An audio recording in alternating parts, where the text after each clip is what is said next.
welcome to Would I Lie to You? I'm Paul Henry, and this is the show where we sort the fact from the fiction. Let's meet tonight's panellists. On Jessie Mulligan's team tonight, it's official, she is in fact retarded. Denise Lestrange-Corbeil. And he made his name by combining sport with comedy, something the Black Caps top order have been doing successfully for years. It's Ben Boyce. And on John Bridges' team tonight, like most New Zealand actors, he's best known as that guy from That Thing. Please welcome Greg Johnson. I was going to have a witty, slightly insulting introduction for the next guest, but quite frankly, she scares the pants off me. Justine Smith. All right, to our first round now. It's called Home Truths, where our panellists each read out a statement from the card in front of them. Now, to make things harder, as you might know, they have never seen the card before, so they've no idea what they'll be faced with. It's up to the opposing team to sort the truth from the lies. And we will start this evening with Ben Boyce. Okay. Oh, possession. Aha. Ben, if you grope around under your desk, you'll find something that you either recognise instantly or you have no idea what it is. So, okay. This is my feeling petticoat. It's made out of my grandma's petticoat. What? Your feeling petticoat? Yes, You're yes, feeling. Do you mean like a little comfort blankie kind of thing? Exactly, yes. Was your grandmother quite a big lady? That was just one leg. Yeah. So, you know, yeah, kids go to bed with a comforter or a blanket or something like that. And I you go would to take bed a with your nana's petticoat. knickers. Not knickers. It's an undergarment, but it's not knickers. It is inappropriate, though, isn't it? It's kind of yucky. He was literally... Yeah. It's an innocent thing. I mean, I look. go to bed with a pair of my granddad's white fronts, so I'm just saying. Well, look, you know, it's like, I mean, feel that, Jessie. I mean, doesn't that make you want to stick your finger in your mouth? Oh, my God. Sweet Lord. Yeah. That's nice. That's nice. How did you hold it? Oh, when I took it to bed, I'd take it in my hand and just like this. I actually remember one time, well, actually I don't remember, but my nana tells me that we were sitting in like a school production watching my cousin, and she felt this little hand go up her leg inside her skirt and start feeling the petticoat. Yeah, That's as far as I got, but yeah. So because you didn't have your feeling petticoat didn't have with my you, feeling petticoat, yeah. but It's you very knew comforting. there was another one nearby. Yeah. I Well, could sense these thankfully things. there was another one. Okay, wait a minute. what do you say, Jessie? I don't know. I think it's a lie. Okay, I think... Oh, God! I'm going to go for a lie now. Paul, my team thinks it's a lie. I smell burning pants. It's a lie. You've heard them and they think it's a lie, Ben. Yeah, it is the truth. It's absolutely true. Now put it away, Ben. Before Denise slaps a world label on it and tries to sell it for $400. Greg Johnson. Oh, I have a helicopter pilot's licence. I'd be very interested to hear some of the terminology of what it takes to fly a helicopter. So, can you just talk us through taking it from woe to go? Way to go. All right, well, first of all, there's two engines in a helicopter.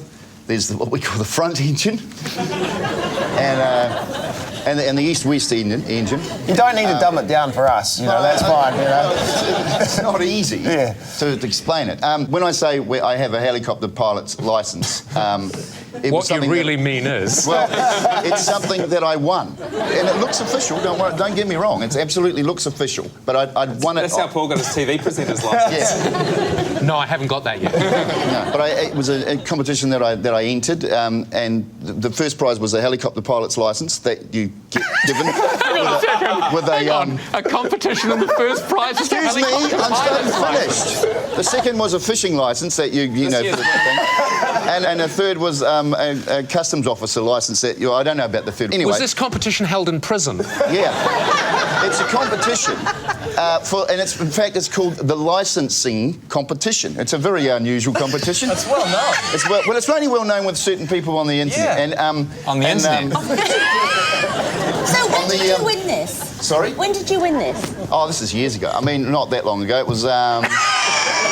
It was an hour ago. No, it was... Presumably since the internet was It was about 4 years ago. And the thing is, it was a scam. I mean, it sounds... I mean, I was very young. Well, it was 5 years ago.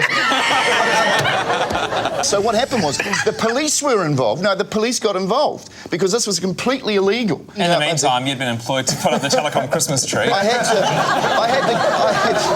I'm intrigued, Greg, that you're surprised that it was a scam.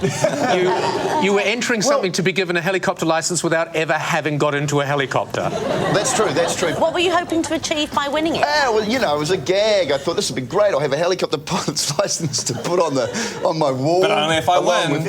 Well, yeah. And... supplementary information coming through. Funny thing... This had better be good. Apparently there's an odd thing about this that Greg's going to tell us. The guy over the road had the same licence, and I was the only one that was supposed to have it in the whole of New Zealand, and he had the same licence. But he was a helicopter pilot. No, he was a dairy farmer. All right. Well, he's a dairy farmer in the Greg, I think Greg, the best thing you can do now is... Zip it, yeah. Jesse. Denise? Insane. The man is insane. Not buying it, no. No, we admire his attempts to stick with it. Do we even admire it? No. Greg, they say extraordinarily that it is a lie. Well, what am I going to do? I don't know anything about helicopter pilot. It is, in fact, a lie. Yes, it's a lie, and it was obviously going to be a lie. Why would an actor need a helicopter licence? Do winds even have a landing pad? And at the end of that round, Jesse's team are clearly the leaders, 200 points to 80. Yay! Join us after the break when we'll be playing This Is Mine.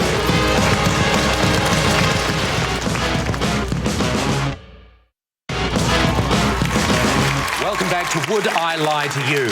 Our next round is called This Is My, where we bring on a mystery guest who has a close connection to one of our panellists. Now, this week, each of Jesse's team will claim it's them that has the genuine connection, and it's up to John's team to spot who's telling the truth. Ladies and gentlemen, please welcome this week's special guest, Eunice. Good evening, Eunice. Thank you for coming along. Jesse, who is Eunice to you? This is Eunice. She pickles walnuts for me. Excellent. Denise? This is Eunice, and she was my first ever machinist. Right. Ben? This is Eunice, and she has complained about me multiple times to the Broadcasting Standards Authority. Well, that seems the most plausible of them all to me. So, John? Let's start with Jesse, shall we? Because this outrageous walnut lie must be exposed. So, what? I don't even think you can pickle walnuts. You can pickle anything, Justine. You just got to get it in the jar. So why don't you do it look yourself? at Greg. So how come you can't pickle your own walnuts? Look at him. The art of pickling is a lost art. People of Eunice's generation grew up learning how to pickle things. You got to seal the jar, you got to sterilise everything. I don't have time for that in my life. I met Eunice at a school gala day, and she had a whole bunch of different pickled things. I said, "Tell me something, Eunice. Can you pickle a walnut?" And she said, "Yes, I could." And so the relationship blossomed. So did you say to your wife, "We're going to go to the gala day, hopefully I'm going to find a pickler"? Yeah, well, she's into baking, and she reckons school gala day is the only place you can get proper, good, old-fashioned Kiwi baking these days. So we go along, she gets some lamingtons, and I go to the savoury and pickles aisle. Gosh, those long summer days must fly by. I know, well... So, what is a pickled walnut like to eat? Well, it retains the sort of earthiness of the walnut, but it has a certain astringency, which means you can put on a cheese board or something or cut through the fat of the cheese. Any other questions? I have a question. What does astringency mean? It's vinegary. It's sort of a sharp taste. Let's go on to Denise. Denise, what was your outrageous claim? Machinist. That Eunice was a machinist for me, and the first machinist. When was this? 1989. And how did you go about setting up your sweatshop? No. We didn't have a sweatshop. Eunice used to work from her own home. Did you deliver material, fabrics around to Eunice's house? You deliver a cut. So it's all the garments cut. And then she would make up the front and the back and the sleeves and... Were you happy with her work?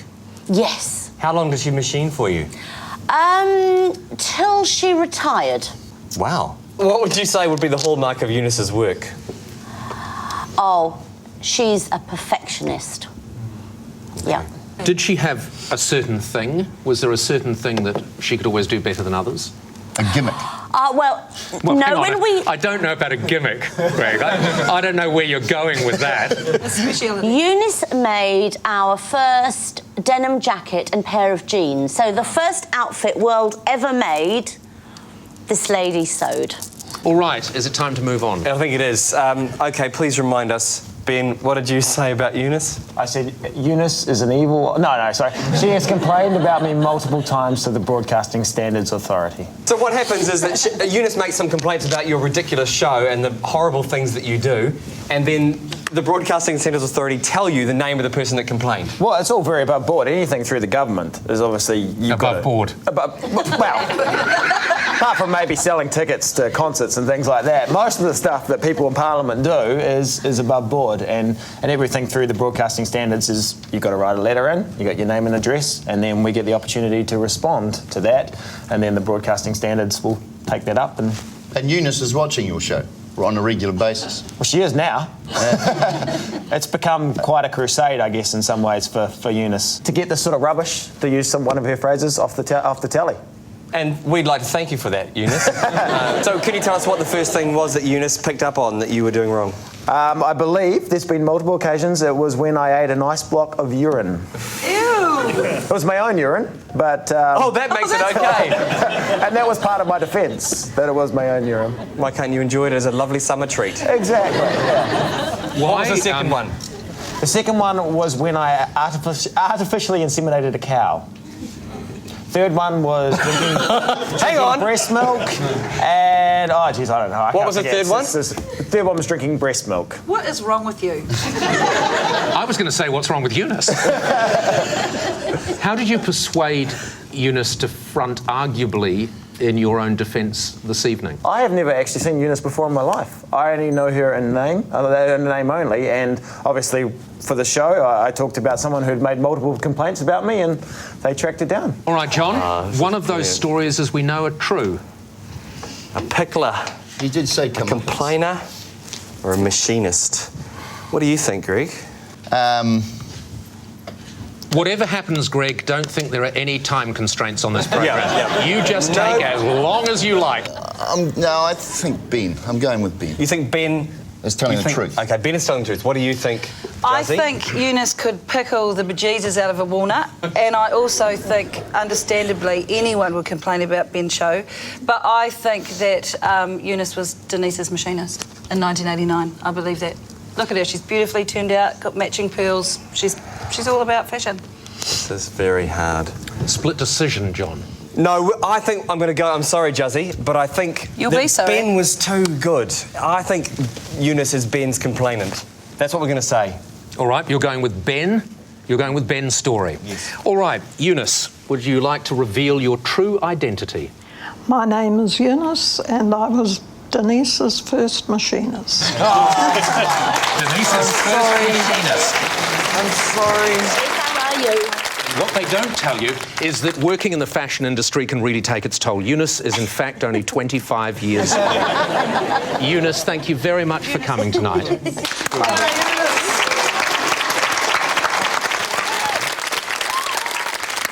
Well, after that round, Jesse's team are ahead, 400 points to 320. Join us after the break for Quick Fire.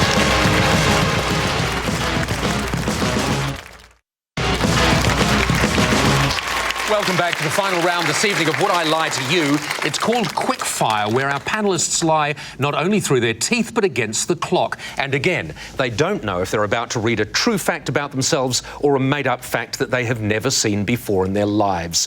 And we're starting with you, Denise. I once got stuck in a wetsuit. Denise, when was this? 2 years ago. And what were you getting into a wetsuit in the first place for? I was actually getting into a wetsuit because I was going to train to do the harbour swim. And But she should have done some wetsuit training first.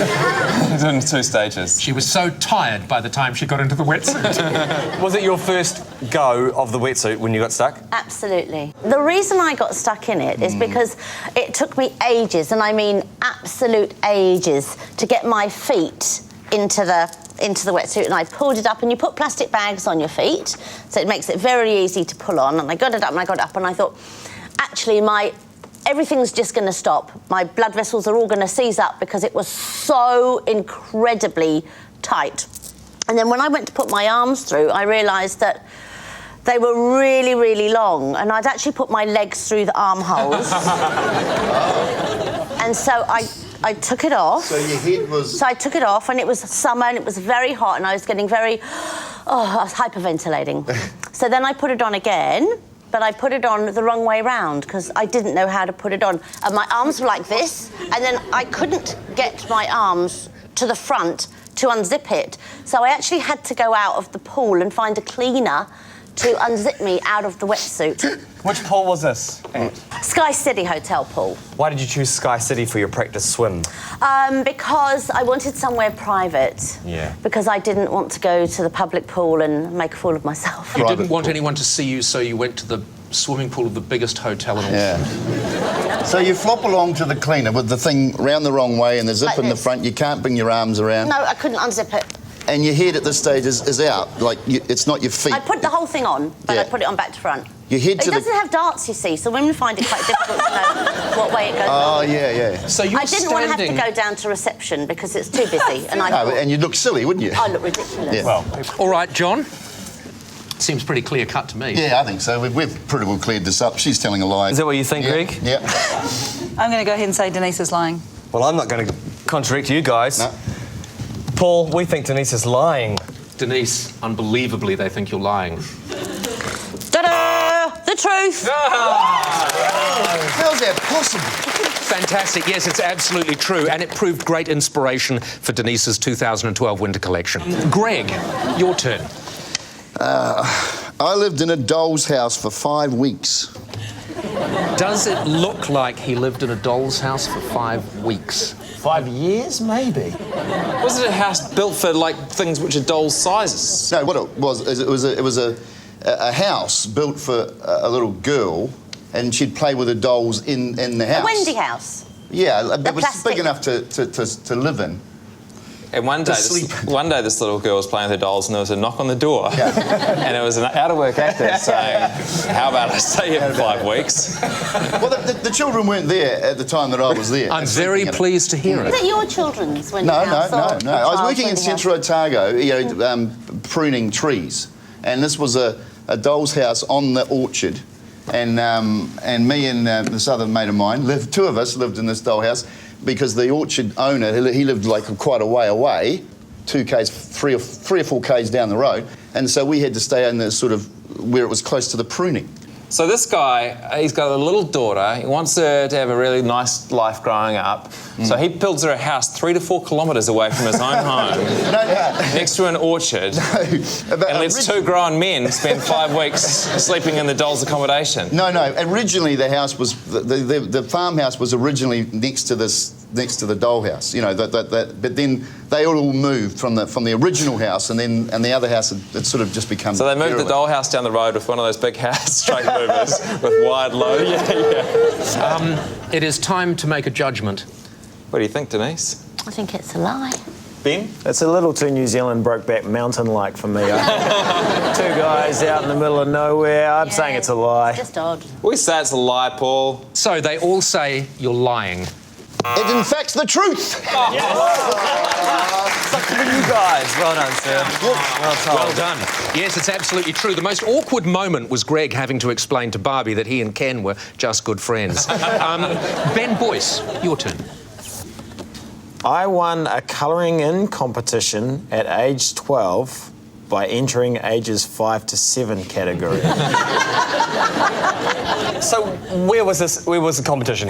Who was organised it? Well, it was in the Wairarapa. I'm from the Wairarapa, and it was in. What do you mean? Yeah. Okay. Yeah. See. What is it? All right. Okay, so New World, the supermarket, were putting on a colouring competition, And you coloured it in the picture, and you had to tick what age you were and enter the competition. And so did you colour it in, and then you kind of went, well, that's clearly not good enough for a 12-year-old. Maybe I'll go the 8 and 9. Actually, it's not good enough for 8 and 9. So you just went down 5 and 6. Pretty much. Well, I looked at what my sister was doing, and I went, yeah, I could probably just, dumb myself down a little bit, go in that category, and have a good chance. What did you win? It was, I think, like a $25 New World voucher. And what did you spend it on? Confectionery. So you actually won? I won. Yeah, I won the competition. Confectionery? Not lollies or chocolate? Yeah, well, what else at that age, The broad spectrum of lollies? Yeah, $25 back then. Woo. When you Did you go up on a stage or something and accept the $25? No, it was all pretty anonymous. Okay. Like, you didn't... You'd hope so, because you were 12. Yeah, well, you don't have to have ID to enter a colouring So competition. they left the vouchers in an envelope, like next to on a park bench, and you were. I wore a little red carnation. No, they sent it out in the post. So you basically entered at the supermarket. They announced the winners in the different categories. Great little idea. John, in the TV awards next year, you should enter for Best Presenter Under 50. See if they fall for it. Okay, so So are you still doing this, pulling this luck?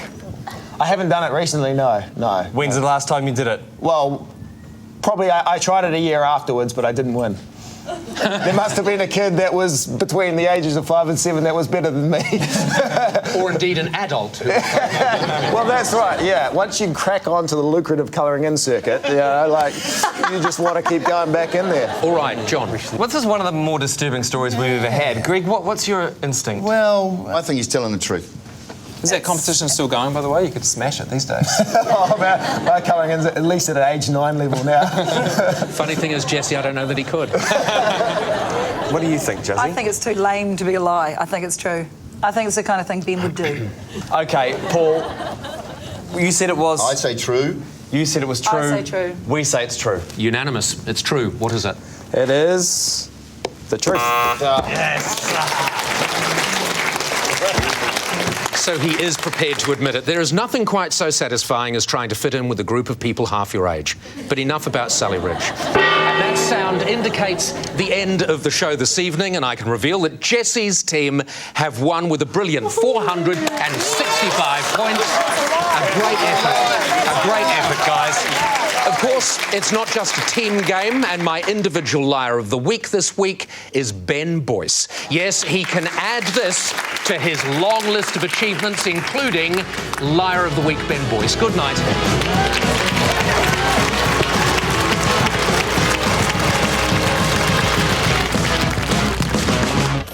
Thanks, New Zealand On Air. Let's meet some more liars next week.